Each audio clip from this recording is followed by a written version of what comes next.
এই বংশাল থানার একটা গৌরব আছে। এই বংশাল থানা থেকে অনেকের আমাদের সহযোদ্ধারা অনেকে ক্রসফায়ারে নিহত হয়েছেন, অনেকে গুম আছে, সেটা আপনারা জানেন। এই 17 বছরে ফ্যাসিস্ট খুনি হাসিনার বিরুদ্ধে সংগ্রাম করতে গিয়ে অনেকে নিহত হয়েছেন, সেটা আমরা জানি।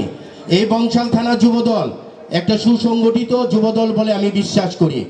আমরা বলতে চাই এই 17 বছর এই ফ্যাসিস্ট খুনি হাসিনার বিরুদ্ধে আপনারা আন্দোলন সংগ্রাম করেছেন। এই আন্দোলন সংগ্রাম করতে গিয়ে অনেকে নিজের বাড়িতেও পর্যন্ত থাকতে পারেন নাই। এই অনেকে আছে নদীর ওই পারে, অনেকেই থাকছেন, অনেকের সাথে দেখা হয়েছে। এখন হয়তো অনেকে বাড়িতে আছেন, এখন নামে এক একজনের নামে হয়তো 100-150-র উপরে মিথ্যা মামলা আছে। আপনার ত্যাগী নির্যাতিত, সেটা আমরা জানি, আমরা বিশ্বাস করি। কিন্তু এই 17 বছর আপনার দলের জন্য অনেক ত্যাগ স্বীকার করছেন না?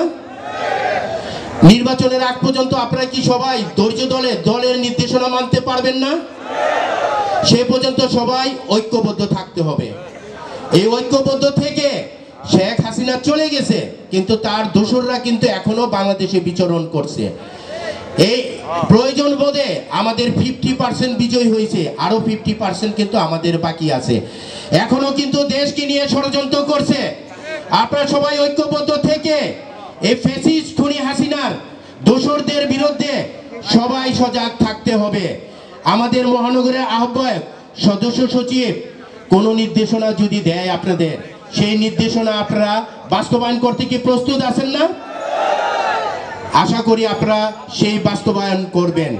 আপনাদের উদ্দেশ্যে একটি কথা বলতে চাই, দল ক্ষমতায় আসলে অনেক সুযোগ সুবিধা আপনারা ভোগ করতে পারবেন, কিন্তু ইলেকশনের আগ পর্যন্ত কেউ এমন কোনো কাজ করবেন না, কারো বাসা বাড়ি দখল করবেন না, কারো জমি দখল করবেন না, কারো ব্যবসা বাণিজ্য দখল করবেন না। আপনাদের ত্যাগ আছে, শ্রম আছে, আপনারা ত্যাগী নির্যাতিত এমন কোনো কাজ করবেন না যে দল যাতে আপনাদেরকে বহিষ্কার করে দেয়। এই বহিষ্কার করলে কিন্তু আপনাদের বহিষ্কার আর প্রত্যাহার করা হবে না।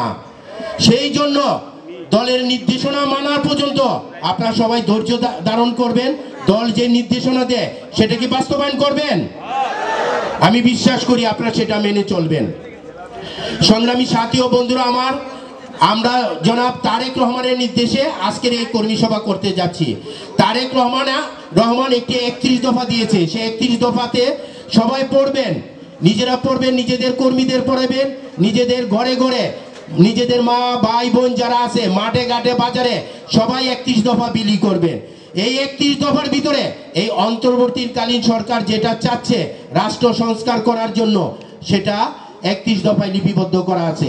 আমরা বিশ্বাস করি এই 31 দফা যদি বাস্তবায়ন করে অন্তর্বর্তীকালীন সরকার, দেশের রাষ্ট্রীয় সমস্যা সমাধান হয়ে যাবে ইনশাআল্লাহ। সংগ্রামী সাথী ও বন্ধুরা আমার, আপনাদের ত্যাগ শ্রমকে আমরা সামনে ধরে রাখতে চাই এবং এটাকে ধরে রেখে আপনারা দলের যে নির্দেশনা খন্দকার এনাম রবিউল ইসলাম নেওয়েন যে নির্দেশনা দিবে সেটা আপনারা পালন করবেন। বক্তব্যের পরিশেষে আমার নেতা শহীদ নাসিরউদ্দিন আহমেদ পিন্টুকে শেখ হাসিনার নির্দেশে জেলখানায় হত্যা করছে না? আপনারা এই হত্যার বিচার চান না?